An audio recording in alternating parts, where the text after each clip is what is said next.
last episode, I asked you to do something brave, to tell yourself the truth about where you actually are. I hope you did. And if you did, I hope you noticed what happened after. Because here's what I found. When people get honest about where they are, one of the first things they feel is weight. A kind of heaviness that was already there, that's always been there. But that honesty suddenly makes it visible. Today we are going to talk about that weight, where it comes from, what it does to you over time, and most importantly, what it means to begin putting it down. You are not lazy, you are not weak. You may simply be carrying more than anyone knows, including yourself. So my name is Maente Skosana, your personal coach. Welcome to Clean Slate. Before I get into today's conversation, I want to take a moment for those who are joining us for the first time today. Welcome to Clean Slate. You landed here for a reason. This podcast is a space for honest, restoring conversations about the parts of life we don't usually talk about in public. And today's episode is one of those things. The kind of thing most of us feel deeply, but we rarely name them. The accumulated weight of pain we never properly processed. Let me describe something, and I want you to tell me if this sounds familiar. Not out loud, just internally. Something hard happened to you. Maybe several things: a loss, a failure, a betrayal, a rejection, a season that took more than it gave. And because life had to keep moving, because there were responsibilities and people depending on you, and rent to pay and faces to keep up, you dealt with it the only way you knew how at that time. You pushed through it. You kept moving. You stayed busy. Maybe you cried once or twice and then you got back to it. Maybe you talked about it a little to a friend, to yourself, prayed about it a bit, and then in closed doors a little bit. Not because you resolved it, just because it was time to move. You kept moving. And on the surface, that looked like strength. In many ways it was. But something didn't go away. It just went somewhere else. Pain doesn't just disappear when you ignore it. It moves underground, and from there, it does its quietest, most persistent work.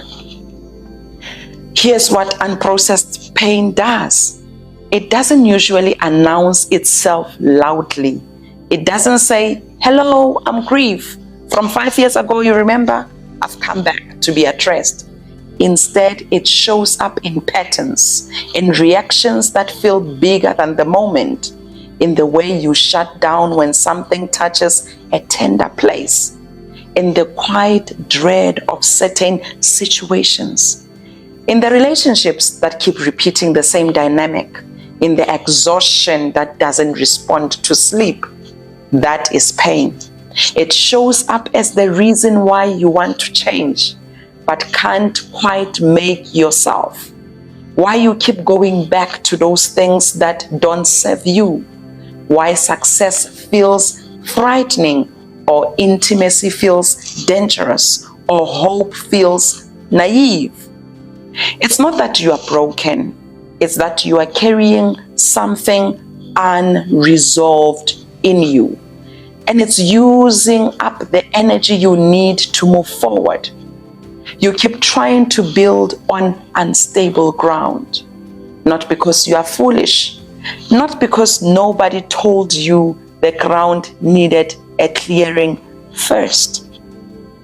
I want to walk with you through a gentle inventory This is not a therapy exercise, though therapy is something I strongly encourage, and we'll talk more about it later in this season. This is simply a practice of naming, taking inventory, that is stock. Think about your life over the last few 5 or 10 years in this time. What loss did you not fully grieve? What failure did you cover with busyness? What betrayal did you minimize to keep the peace? What version of yourself did you quietly abandon? What pain did you carry alone because asking for help didn't feel safe at the time? These are not small things, and you've been carrying them some of these years. I want to say something directly to you. There is nothing weak about being tired under that kind of weight. In fact, the fact that you are still here, still trying, still listening to the podcasts such as this about starting over, that is genuinely remarkable. Here's something I noticed a lot in people who feel stuck. They are extraordinarily compassionate towards others and extraordinarily hard on themselves. If a friend came to them and said, "I've been through a lot, I'm struggling, I don't know how to move forward," they would pour out grace. They would say, "Of course you are struggling. Of course you are tired. You've been through so much. Be gentle with yourself." But when it's their own struggle, the internal voice sounds different. It sounds like, "What's wrong with me? Why can't I just get it together? Other people have been through worse. I should stop making excuses." The voice you use on yourself, would you use it on someone you love? If the answer is no, that is worth pausing on it. Processing pain begins with extending to yourself the same compassion you would readily give to others. Here is what I want to leave you with today. You cannot carry all of this alone forever. At some point, the weight has to be addressed. Not all at once. That's not the goal, but intentionally, slowly, and with support, with honesty, with understanding that putting down the weight is not giving up. It is getting lighter so you can go further. The goal is not to forget what you've been through. It's to stop being held captive by it. So in the next episode, we are going to talk about one of the most consistent things I hear from people who feel stuck. They believe that they simply don't have what it takes, that others have something they don't, that they missed their window. We are going to talk about why that belief forms, what it costs, and how to begin seeing yourself clearly again.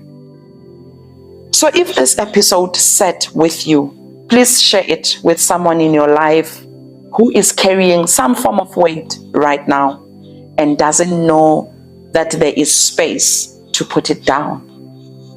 Thank you for being here with me. I value you as you value this journey, and I'll see you in the next episode.